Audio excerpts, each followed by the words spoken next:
colleagues, good morning, good afternoon, or good evening to who is with us on WebEx and to who is now joining us on Facebook Live. It is my great pleasure to welcome you to this side event to celebrate the 20th anniversary of the adoption of the Stockholm Convention. For those who don't know me, I am Diana Rizzolio and I have the pleasure to coordinate the Geneva Environment Network. Our network includes more than 100 institutions and secretariats based in Geneva that make this region one of the global hubs for environmental governance. Administrated by the United Nations Environment Programme and supported by Switzerland, we organize various networking activities, including regular multi-stakeholder roundtables and briefings on major environmental trends. We regularly collaborate with the Basel, Rotterdam and Stockholm Convention secretariats, which are one of the key actors that make Geneva a global hub for chemicals and waste governance. You have joined us today for a side event to the online segment of the 2021 meeting of the Conference of the Parties to the Basel, Rotterdam and Stockholm Conventions. This side event is part of a series of events to commemorate the adoption of the Convention and celebrate its contribution to the achievement of the Agenda 2030. Indeed, this year, 2021, marks the 20th anniversary of the Stockholm Convention, the global treaty protecting human health and the environment from persistent organic pollutants. In our session today, there will be opportunities for participants to engage. The first opportunity will be through the polls, which we will be running during the event. We will ask you specific questions on the convention, and you can choose answers by clicking on them. And we will use your feedback in the discussion. We encourage you to participate as we will be asking our guest panelists to comment on the outcomes of the polls. No application is, you don't need to download any application and your answers will be anonymous. The second opportunity to interact with us is the Q&A box that you might have on the bottom right of your screen, where you can ask questions and make comments anytime. You will see that in the polls, in case the answer is others, you have the possibility to add there some comments. And as I mentioned, during the panels, we will be following your questions and comments, and we may compile these and share them with the panelists whenever time allows. Leading experts who have been engaging with the Stockholm Convention have joined us today. First, you see the pictures of our panelists today on the screen. Their engagement started, for some of them, the engagement with the Stockholm Convention started before the convention was adopted. I will be introducing them as they speak.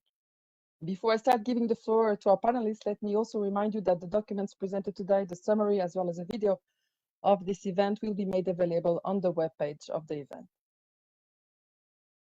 The program of this event, as you can see on the screen, will start with the opening remarks to be followed by short videos and a short presentation of the success achieved over the past 20 years and the path ahead.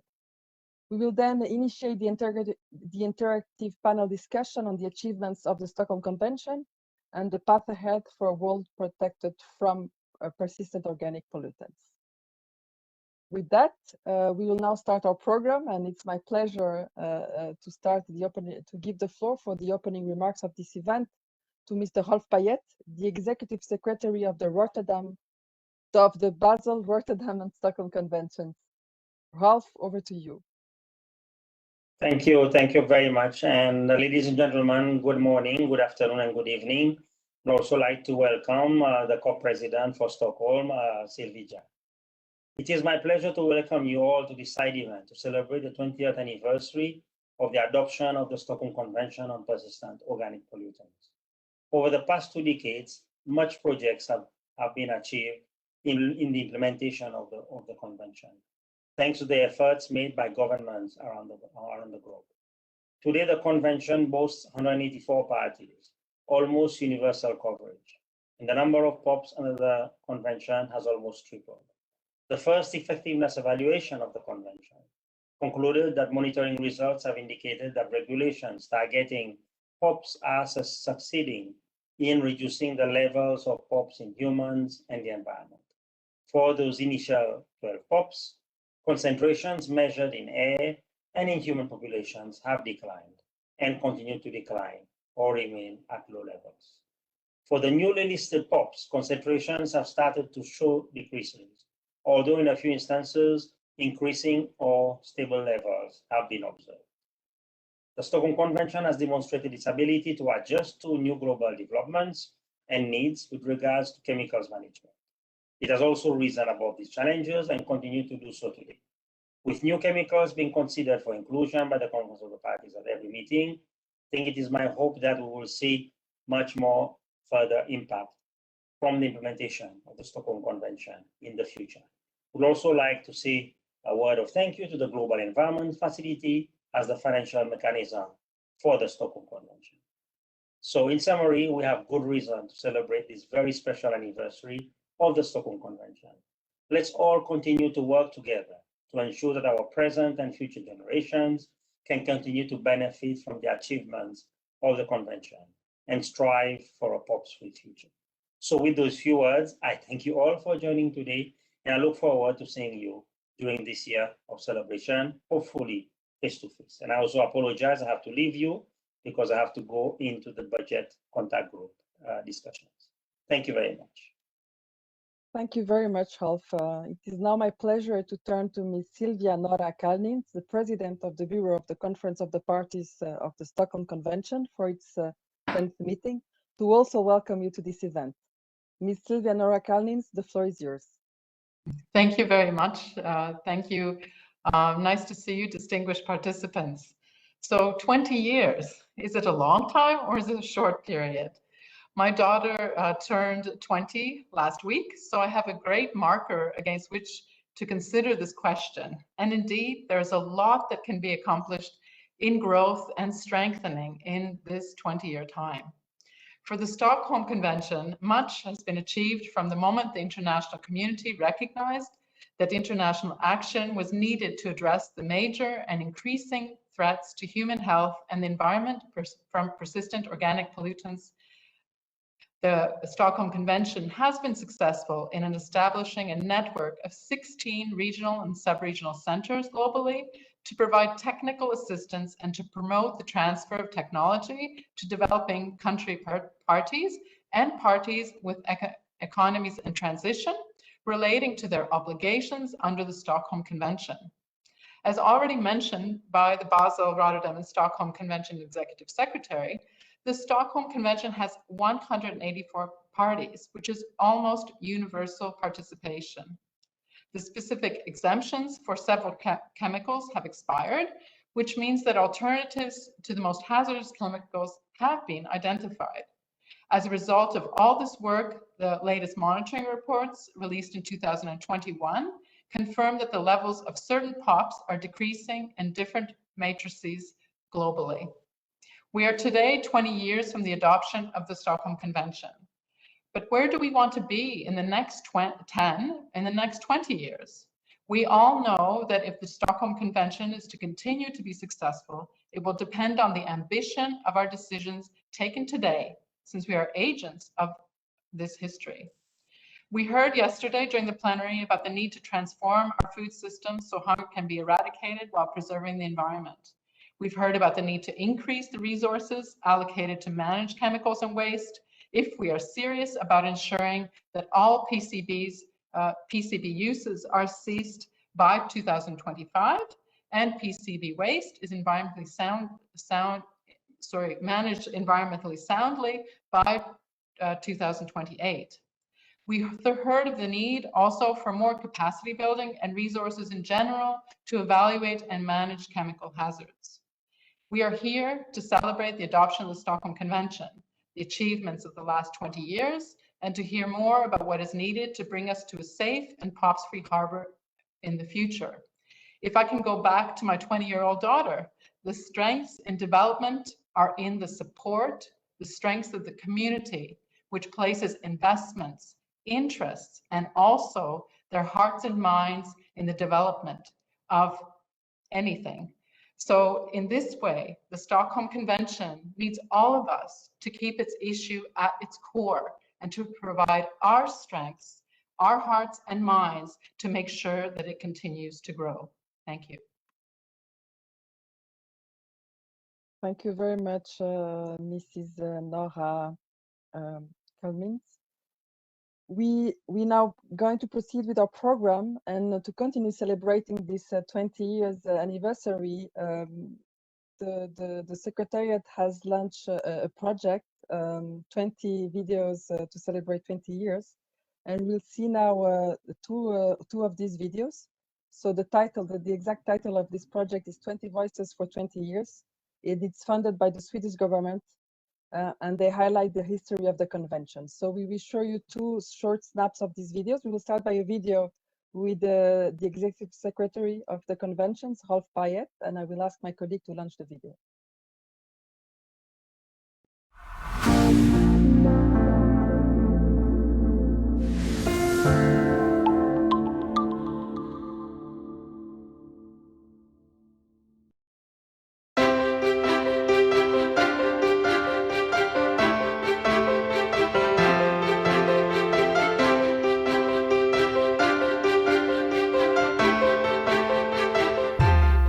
This year we're celebrating the 20th anniversary of the Stockholm Convention on persistent organic pollutants. However, the journey did not start 20 years ago. If you remember the book by Rachel Carson, which came out in the early 60s, called The Silent Springs, brought the world to the attention of the impacts of chemicals on the environment and on human health. It was in February 1997 that the UNEP Governing Council agreed on starting a negotiating process for the Stockholm Convention. And after many years of negotiations, the Stockholm Convention was finally signed by a number of parties. And today we have 184 parties that have signed the convention, which means that it's almost all the countries of the planet. And I think this is an important landmark milestone, because it signifies the importance that we have to put to those toxic chemicals and the impact they have on our human health and the environment. At the start of the negotiations, it was very difficult to identify the chemicals that we would list there, because there were different issues to look at. Fortunately, the parties agreed to a first 12 chemicals, which we call the Dirty Dozen. The Dirty Dozen, which were mostly agricultural chemicals, were put on the list for banning, for eventual phase out and banning of those chemicals. The parties agreed also to establish a network of regional centers around the world. The role of these regional centers were to support the implementation of the Stockholm Convention at the national and regional levels. These regional centers, often closely associated with universities, were to strengthen the capacities of governments as well as other organizations in addressing the issues of chemicals management, but also the phase out of many of those chemicals. The parties also agreed on a global monitoring system. It now gives me great pleasure to launch this series of 20 videos called 20 Voices for 20 years of the Stockholm Convention. And I'm hoping through those videos you'll learn more about the Stockholm Convention, its impact, and also the role it plays in protecting us, our human health, and the environment from those toxic chemicals.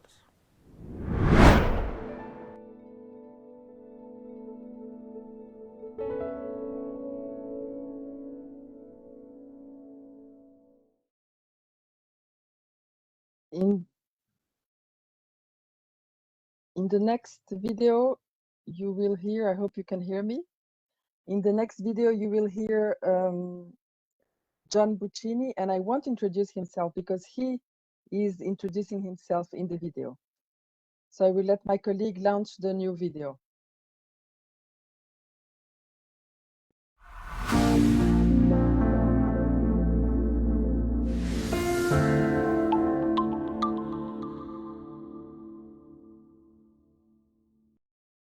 Okay, I'm John Buccini. At the time of the negotiation of the convention, I was with Environment Canada, and during the negotiations, I played a leadership role. In this case, I served as chairman for the sequence of working groups and committees that resulted in the decision to negotiate the convention.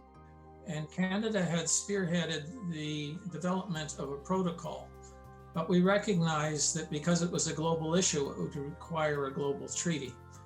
So it was a Government of Canada priority to pursue it at the UN level. And that's why we started pressing at various venues to pursue a global treaty on POPs. So I agreed to meet with a number of people, and that was my entry into this, was the invitation to take a leadership role on the first group to try and organize a process that could lead to a recommendation to pursue a global POPs treaty. There was a meeting held in the Philippines, in Manila, co-hosted by Canada and the government of the Philippines. And that was where the first recommendation was formulated. And that recommendation went to the UNEP Governing Council meeting in early '98. And that is where the decision was taken by the UNEP Governing Council to pursue the negotiations for the convention. When we had the agreement to pursue the development of a treaty, it was unanimously supported by all. At one point in the Manila meeting, and I'll always remember this, the meeting got hung up, but there were two people at that meeting, one of whom represented international industry and one who represented Greenpeace. They asked for the floor, and here we had a meeting where Greenpeace and international industry jointly made a presentation to break the deadlock and moved us forward. And nobody in that room had ever seen that happen before, nor had they actually ever expected to have seen it in their lifetime. And that was the spirit of IFCS that actually moved us to a decision, that is the report with the recommendations in it. My roughly 10 years in a leadership role with the Stockholm Convention and its various stages was easily the high point of my 30-year career in public service. And I think the Stockholm Convention has been successful over its first roughly 20 years post-adoption. The fact that it had such broad-based stakeholder support, I think, set it up for a good first phase of its implementation. If it can prevent the creation and large-scale introduction of POPs chemicals, that may be an even more significant impact over decades than wrestling with the ongoing problems we currently have.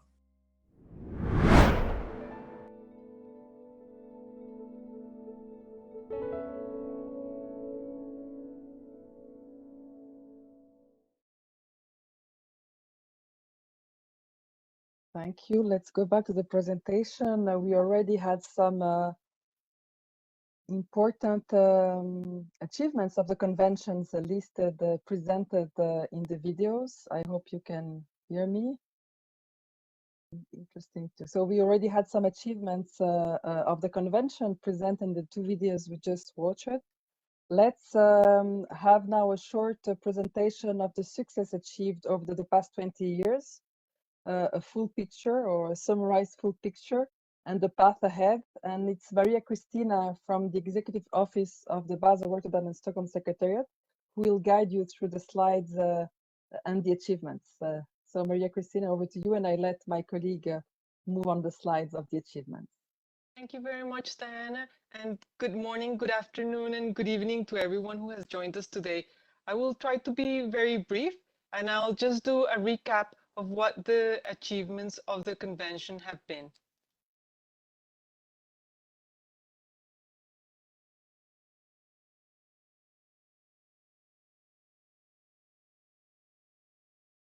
Apologies, I think you were muted.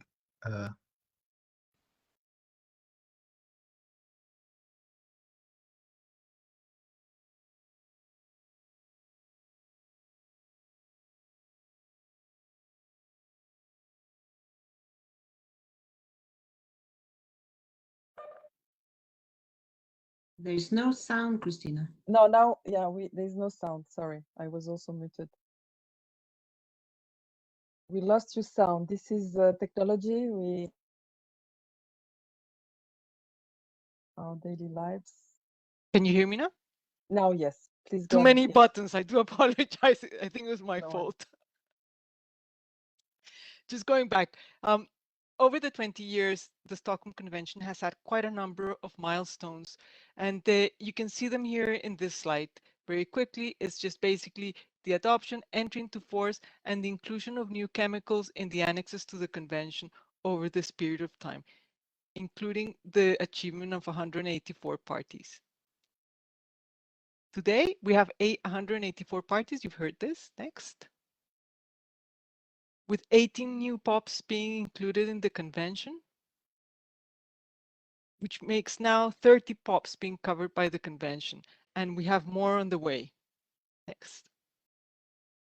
We have 16 regional centers spread throughout the world, covering different languages. We have the expiry of specific exemptions. You see them here, and there's no further registrations for these exemptions that can be made to date. Next. We have a global monitoring plan for the effectiveness of the evaluation of the convention, and there's been 3 sets of monitoring reports that integrate the results over decades of monitoring, and the last or the third set just came out a month or so ago, and we're looking to seeing very soon the global report. Next. We have 175 parties that have transmitted already their initial national implementation plan, and 104 of those parties have already done a review and update of their national implementation plan to include the new chemicals that have been included in the convention. Next. We have had the first effectiveness evaluation of the convention, which concluded that the convention does provide an effective and dynamic framework to regulate POPs throughout their life cycle. Therefore, we have a lot to cheer for and celebrate. Thank you.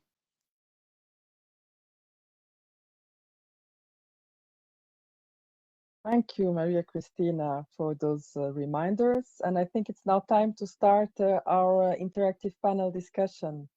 With you heard those, you heard the opening remarks. You had the occasion to go through the 2 interesting videos, and now through some achievements summarized by Maria Cristina. So it's now my pleasure to introduce you to the experts that have joined us for this opening remarks, for this interactive panel discussion. And I am at the same time going to launch a poll that you can answer while I present you the panelists. So I'm opening a poll with questions that you can answer on your screen while I will introduce you to the panelists. So the poll is about, just also maybe a small introduction to the poll. The poll is really about the convention, what in your opinion has made the Stockholm Convention successful. You have, it's a multi-choice answers that and don't, as I mentioned earlier, we don't record you name, it's anonymous. With that, let me introduce you to the leading experts that have joined us. We have with us Maria Delvin from Sweden. Maria is a senior advisor within the international unit of the Swedish Chemistry Agency. And Maria is also one of the vice presidents of the Bureau to the COP and the Stockholm Convention National Focal Point for Sweden. We have also with us Haijun Chen, who is the director of the Department of International Cooperation of the Ministry of Ecology and Environment of China. And Ms. Haijun Chen is also the Stockholm Convention National Focal Point and the official contact point for China. Welcome, Haijun. We have with us Elam Refat Abdelaziz, who is the General Director of the Environmental Development Department at the Egyptian Environmental Affairs Agency within the Ministry of Environment of Egypt. And Ms. Elam Rafet Abdelaziz is also the Stockholm Convention national focal point and the official contact point for Egypt. In the Seychelles, we have with us Frédéric Kinlock, who is the Director for Waste Management and Standards within the Department of Environment, Waste Enforcement and Permit Unit of the Ministry of Agriculture, Climate Change and Environment of the Seychelles.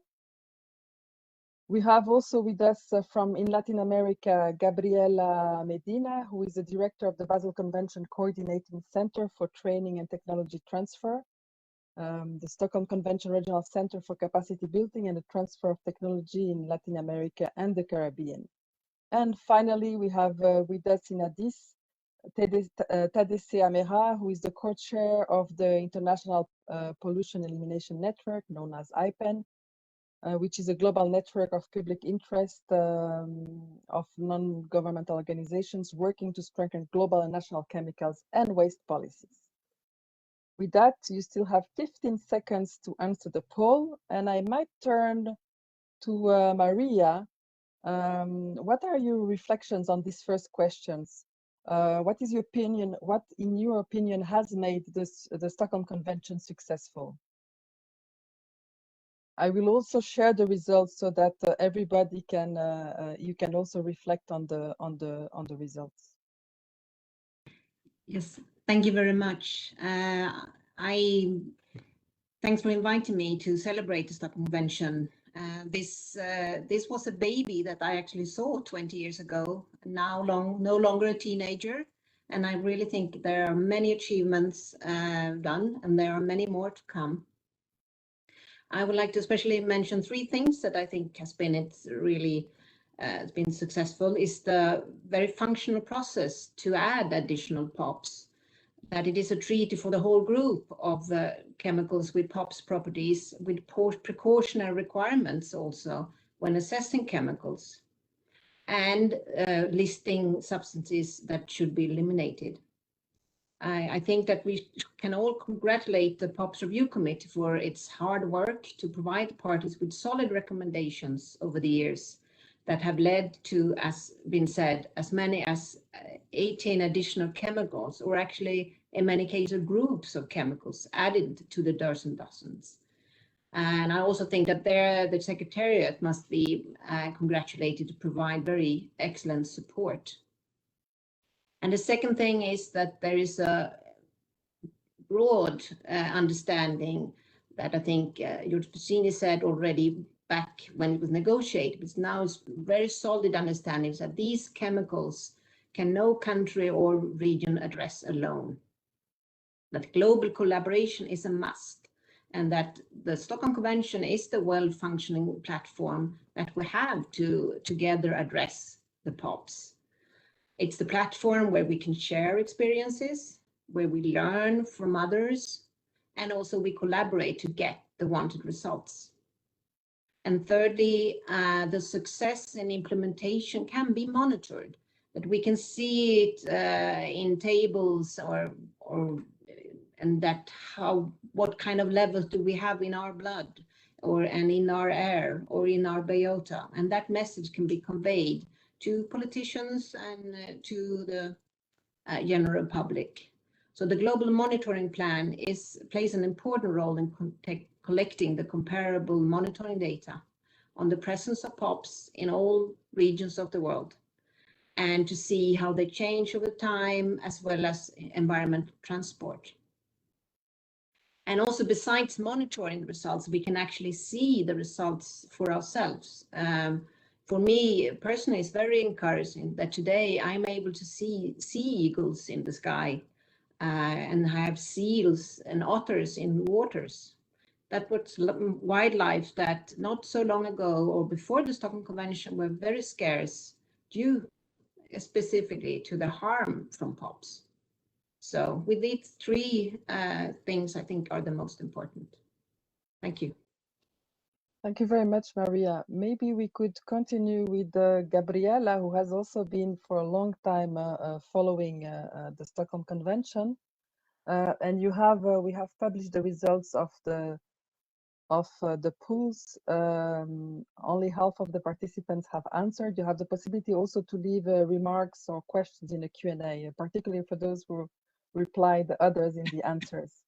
Any remarks or anything to add to what Maria said or to the results of the pool, Gabriela, or something you would like to share with us?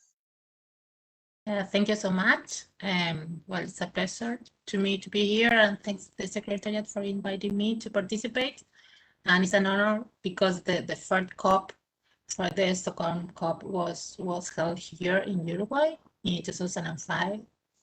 So, well, after 20 years, I believe that the greatest success of this convention is the water rising that regarding the risks of POPs, starting with the 30,000 that everybody knew quickly and in certain way with the commitments assumed under the convention, the countries acted consequently. The risk of POP have been known at all levels, not only at the government levels, like environmental ministry or health ministry, but as well as shown together in the same table industries, academia, civil society, and even students like schools, high school, as an example, so to share with all the stakeholders involved, and the commitment of the people have been very important as well. Another issue or another point of success is with the Article 7, countries should to create the National Implementation Plan, the NIPS. So they had to make an inventory of the POPs, the source of emissions, and as well as strategic plans to eliminate or mitigate them. And as you have said, our center has been involved with the GMP, with the Global Monitoring Plan campaign since the very beginning. We started with the 30,000. So we can observe some kind of pesticide, at least the former one, have been dropping even in air or on breast meat, for example. But as the chemicals are introducing into this convention, we need more years to study, because for the latest POPs we have shared the first data, so we need to continue or to improve our investigations on this line. And well, we have seen, for example, well, the pesticides prohibition on eliminations, mitigations measures in incineration plants, cement plants, or waste co-processing plants as well. And under GMP, for example, we have seen the creation of laboratories capabilities that is very, very important, and not only with equipment, as well with the expertise of the people and training people who work on this equipment. And now we have the synergies together with the Basel Convention with plastics. So it's very important, the presence of POPs in plastics. So I think in the near future, we are going to see more results on this regard. So thank you. Thank you for mentioning the synergies at the end of the intervention and for the elements you have added here. Maybe you spoke about the multi-stakeholder approach and the importance of reaching out to other communities. And maybe I will turn now to our colleague from IPEN, who is here, the civil society member of this panel. I'm happy to give you the floor, so maybe you can comment or add something to what was added. Yeah, I will reflect on the success of the Stockholm Convention Convention. Just some of them are already reflected on. The first one is securing the global agreement on the principles of eliminating the most dangerous chemicals on Earth is one of the great successes of the Stockholm Convention. And the second one, I would say, is the success of the POPROC in identifying new substances of concern is one of the successes as well. And recently, the phasing out of the recycling exemption, which undermined the objective of the convention, is another success that I would mention. And this really is a very great success of the Stockholm Convention. So these are the main ones that I would like to raise, which are partly mentioned but not stressed upon. Thank you.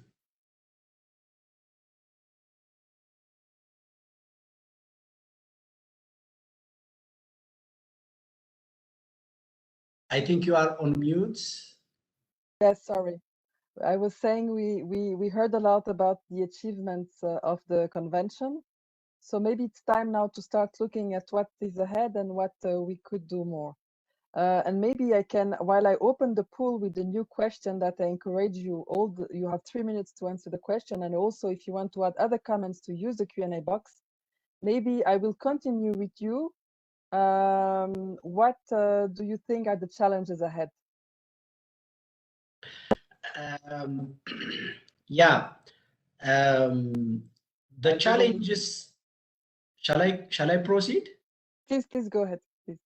Yeah, the challenges that I would mention is the first one is the approach that the Stockholm Convention is following is using a chemical by chemical approach.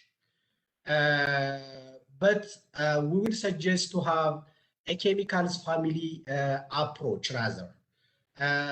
Because if we are taking chemicals by chemicals approach, we have 4,500 chemicals plus PFAS chemicals. So we will not finish this in centuries, and it's really very difficult. These are one of the challenges that we would like to mention. The other one is inadequate funding for the convention.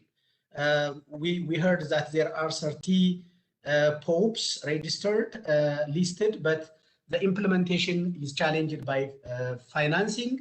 So the chemical industry should contribute to this. And IPEN and the CL already mentioned that if the chemical industry contributes 0.5% of the 5 trillion profit, it will assist the convention. The other one that I would like to mention is recommending the POPs incineration as an environmentally sound POPs waste management technique is really creating a problem, and it leads the creation of new POPs formation and also emission and releases of POPs and other POPs. So there should be a non-combustion technique and technology to be rolled out. And this can be related also with the PCB stockpiles that we have. The deadline we have is 2028, but we are a long way behind. And if we follow the usual way, we cannot reach to that level. 70 to 80% of PCB stockpiles is still there. So a non-combustion technique and technology should be rolled out. And one final comment I would like to give as a challenge is the POPROC is giving a very good recommendation and scientific evidence and brings to the convention for listing. But after a scientific evidence is presented, even a single country can block that. And this affects developing countries and the whole world. It's about POPs. So this tyranny of the minority, which belittles the scientific evidences, should get a solution. Otherwise, the work of POPROC will be belittled and it can be blocked by one country, and the POPROC will be fatigued.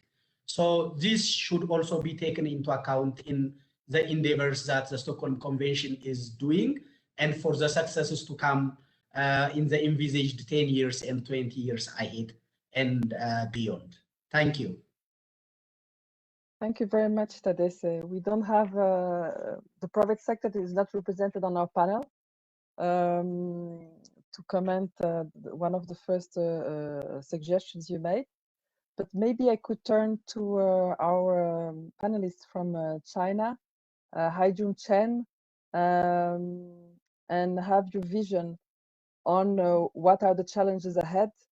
And maybe also you can see that the results of the poll that we have shared are very there's no one answer that comes after the other. Of course, the elimination of POPs is the one that arrives first, but many people have also clicked on others, and we invite you to send your comments in the Q&A session. Please, the floor is yours. Thank you. It's my great pleasure to be invited to participate in today's side event to celebrate the 20th anniversary of the Stockholm Convention. And quite encouraging to see and hear the successes of the POPs Convention during the past 20 years. It is now almost universally accepted by 184 parties, and we hope that in not long away from today, it will really be universally accepted by all countries in the world. When talking about the challenges of the Stockholm Convention, it is quite a thing that when we say something about the points lay behind the successful experience of the convention, they, on the other hand, may be the challenges for the convention itself.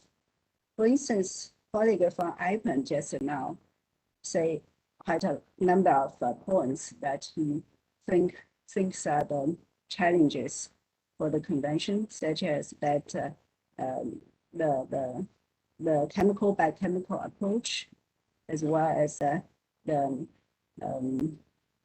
block by certain parties of a chemical that cannot be listed, even if it is recommended by the POPROC. But in my opinion, the most important thing for success of the convention is the implementation by parties. And we need to create the conditions for parties to implement them. The biggest challenges for developing countries and countries with the economy in transition, of course, is one thing still the technical need and financial needs. We have heard a lot from yesterday's COP meeting that many parties still call upon more reliable and adequate funds for implementation of the convention. And we are happy to see that the convention is listing more and more new POPs. And in this way, it is a living convention. But on the other hand, we are seeing that the newly listed POPs, most of them are still in large use in different areas as industrial chemicals. And it is very difficult for some of the developing countries to have get access to alternatives and alternative technologies for these newly listed POPs. This will create quite challenges for countries to really implement and phase out the POPs.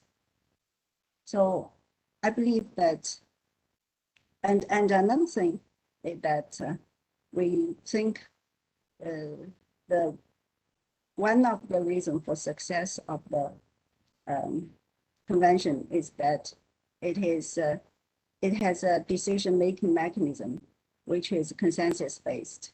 So we believe that even only one all the decisions are made by consensus, can this convention be implemented by all the parties? That is the thing we think we need to stick to, rather than we use some way such as voting or other kind of mechanism to break the unanimous agreement by the convention itself. So I think those are the challenges ahead, but we need to still stick to the success points of the convention itself. Thank you. Thank you very much, Aijun, for sharing your points.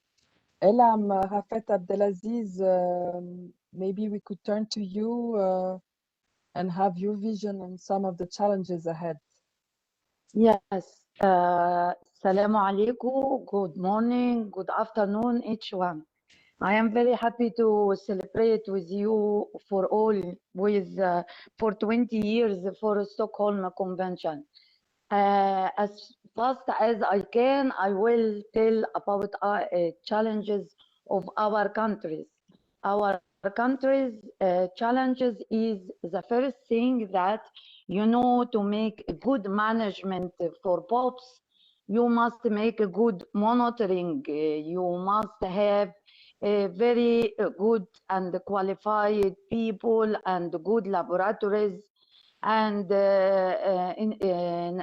stations, treatment stations. So the first challenges for countries that we need more to take more samples, more results before we haven't any data about POPs in our mother milk or water or air, because we measure another parameters. So Stockholm help us to start to measure POPs in water through GMP. It's very important for countries to continue to measure in like fishes or in blood or urine or any media, help us to understand how much we have in our body and in our environment.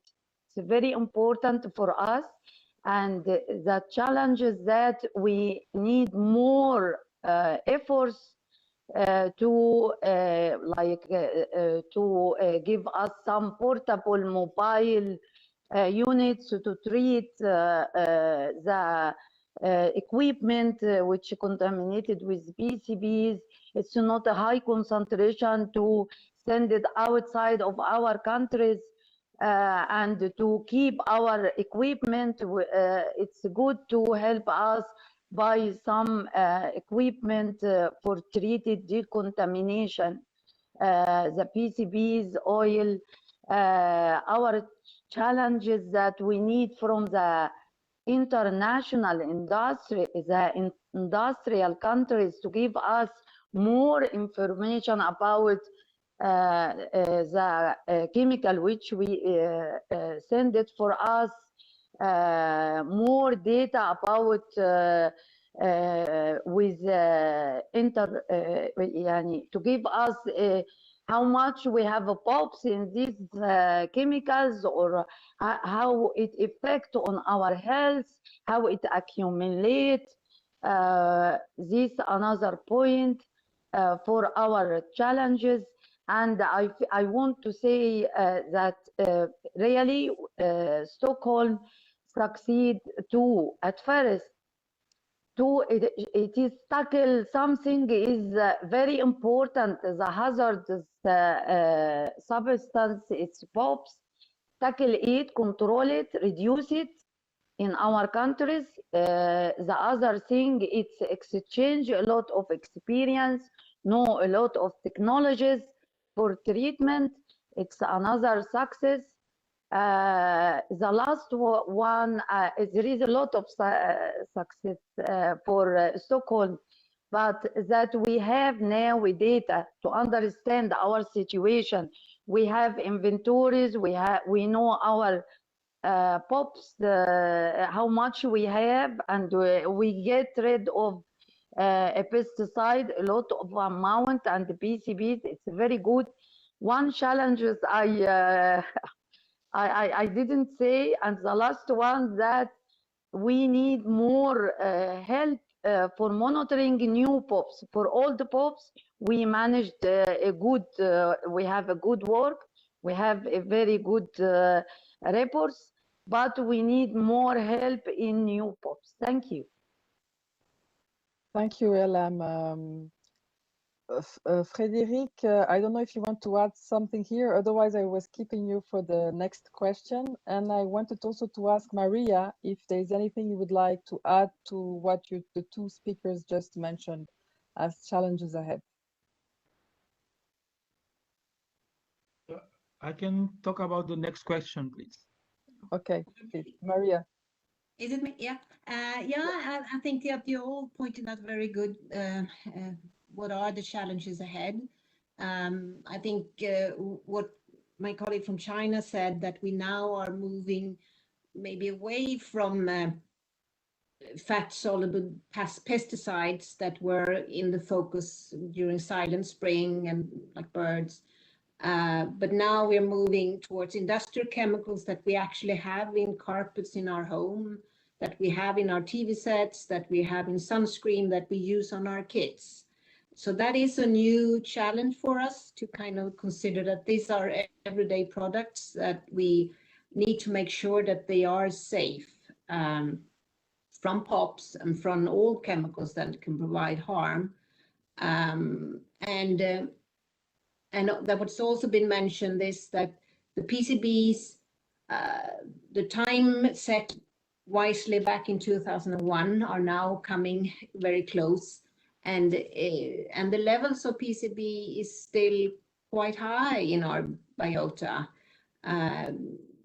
Personally, that is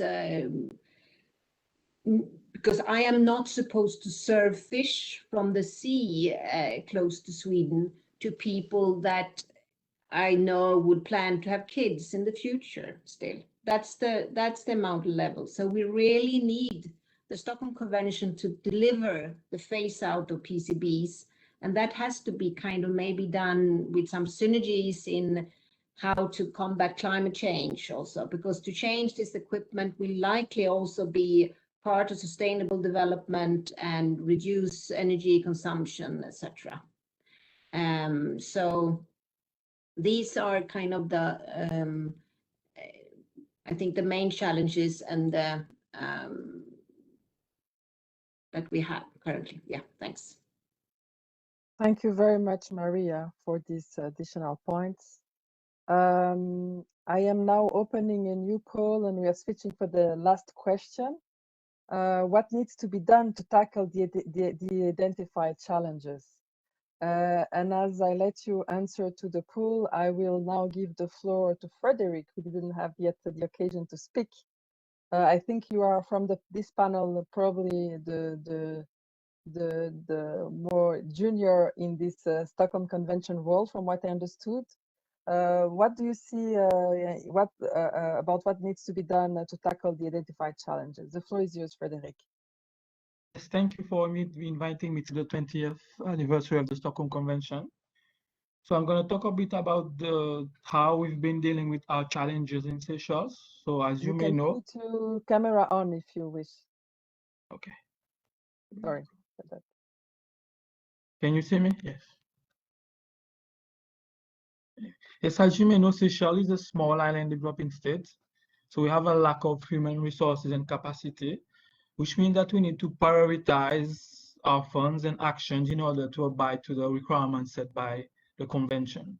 So we've currently developed 2 NIPs. And in order to implement the NIPs, we have to gather our resources and integrate the activities under the Stockholm Convention into our working program within the government. So we need the stakeholders' engagement within all the government institutions. Hence, we need to I think we need to create a section unit organization dedicated to the prevention of the NIPS for the Stockholm Convention. So we need a unit that will drive the process, such as developing regulatory framework, educating the public about the POPs chemicals. And secondly, within our country, we need to develop a strategy and develop an Hazardous Chemical Act to regulate the chemicals, including POPs chemicals in the country. So the act will create an expanded hazardous chemicals committee to replace, we have a pesticide control act in Seychelles board. This will be removed. So we have to develop an institutional regulatory and policy framework to better monitor and regulate the POPs chemicals in Seychelles. And thirdly, so we're having an issue with waste management in Seychelles with regards to the disposal of, for example, empty pesticide containers. So this needs to be relooked at for the different facilities and how we can dispose of the POPs if there is any left in the country. So, thank you. Thank you, Frederick. I'm now turning to the other members of the panel. What needs to be done to tackle the identified challenges? Can I talk? Please, go ahead. Okay. I thought to solve our challenges, we need more like a GMP program is very good. So we need to more continue our monitoring and our analysis for POPs. We need to help the countries by some training for the laboratories staff to help them to analyze these the POPs. We need to facilitate for us if we need some projects. When you start to introduce or submit the project until to agree about it and start to work, it takes a long of process and with too much time. So we need to help us and facilitate for us to to continue or to condense our monitoring for new POPs. We need a lot of work to know how much we have and to apply the alternative of POPs, safe alternative of POPs. I thought we can by the national report and by questionnaire, the secretariat is understand our situation and our needs. But I thought by meeting it's better because it's more discussion and more active discussion is better. So maybe for Stockholm special, because there is a lot of work and a lot of technologies and a lot of science issue, we need more meetings for the focal points in the countries. Thank you. Thank you, Elam. I'm turning to the other members of this panel. Gabriela, is there anything you would like to add to complement what was said? And then I will go. Yes, Gabriela, you are. Yeah, thank you. Well, a problem that we see actually with the convention now is the lack of resource, because when we see here at the GLULAC level, at least for Latin America and the Caribbean, then when resources are there, it's easy for the countries to perform a project and make their RIPs, their national implementation plans. But when the project ends, it's difficult to maintain. So I think we need to have this kind of resource for the projects to maintain like a project for the GMP, and it's a way to measure the effectiveness of the project. Another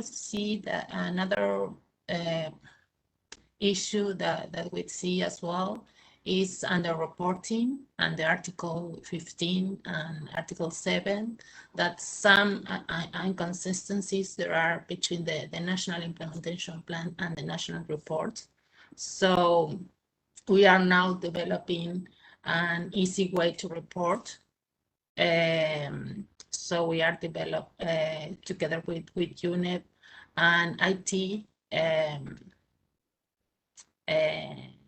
reporting tool to report, yes, a toolkit for make easier, and I think it's going to be easy for the countries to report in a constantly and in a good way without inconsistency. So that's for sure going to need assistance for capacity building in order to report on these new toolkits. And we need as well more compromise for the countries because POPs are at the beginning with the third dozen was quite easy because we're pesticide, but all the rest of my colleagues have said that in the other we put more and more new chemicals, and some of them are quite difficult to identify or even to measure or even to sample. We need to enforce this kind of training for the countries, and some of them are quite expensive to analyze, so it's quite difficult sometimes to maintain this compromise for the national governments or to support this kind of compromise. So I think the lack of resource is one of our issue here, and we need to try to improve this. So thank you. Okay, thank you, Gabriela. We are a little bit over time. I saw that Maria wanted to intervene, and maybe I will just give the floor also before Maria to Tadesse. Please, Tadesse, go ahead. Thank you very much. Thank you again. I just would like to reiterate on 2 points. The first one is we really recommend the need for the convention to make sure in its listing approach to include whole families of chemicals. Otherwise, with the chemicals, the number of chemicals I mentioned earlier, the convention will be lagging behind even centuries from now. And we also noted that the 30 chemicals listed, we couldn't even implement some of them. The other one I would like to reiterate is eliminating the PCB stockpiles by 2028, as indicated by the president of the convention. We are a long way behind, with 70 to 80% of PCB stockpiles still awaiting for destruction. Non-combustion technologies and techniques need to be rolled out with the urgency to meet this target. Otherwise, we may not meet the 2028 deadlines that we have. So for the convention at a higher level, we would like to recommend this. And thank you really so much for involving us in this panel and for inviting us in the 20-year celebration. And we hope that the coming 10, 20 years will be more successful in listing the families rather than listing chemicals and opening for regrettable substitution of hazardous chemicals with other POPs chemicals. Thank you very much. Thank you, Tadesse. And maybe I will give the last words to Maria, if it's okay with the other panelists. Maria, over to you before we conclude. Thank you very much. I'll be very brief. I do think that one of the good things of the convention is that it actually has this, that each party should try to, in their legal system, embrace this with a precautionary principle when it comes to POPs properties, that you have that, and because we all know that it's so costly to remediate, or even sometimes impossible to take it back. So it's so good to be working proactively, and I saw the question in the chat, but I think that the convention at least tries to now take groups of chemicals. It was a group of perfluorinated substances, it was a group of PCB back in 2001. So it's possible to address groups, and also this with addressing it with the precaution that it's so much that we know that these properties we should not put in our products. So put that into legal systems nationally. Thank you. Thank you very much, Maria. Thank you also to all the panelists. We come now to the end of our short but very enlightening discussion. We heard in the second part of this event that there are still a few challenges ahead that need to be addressed. I hope that, as mentioned by Sylvia in her opening remarks, in 20 years, when we will consult the recording of this side event, we will conclude that the Stockholm Convention was up to the challenge, or the challenges, and was successful in protecting the human health and the environment from persistent organic pollutants. Thank you very much for your participation. I would like to thank all the panelists who joined us today, but also all the little hands that have made this event possible, and you, the attendees. Despite the fact that we are running 10 minutes late, you are still with us. Thank you very much for engaging in this event.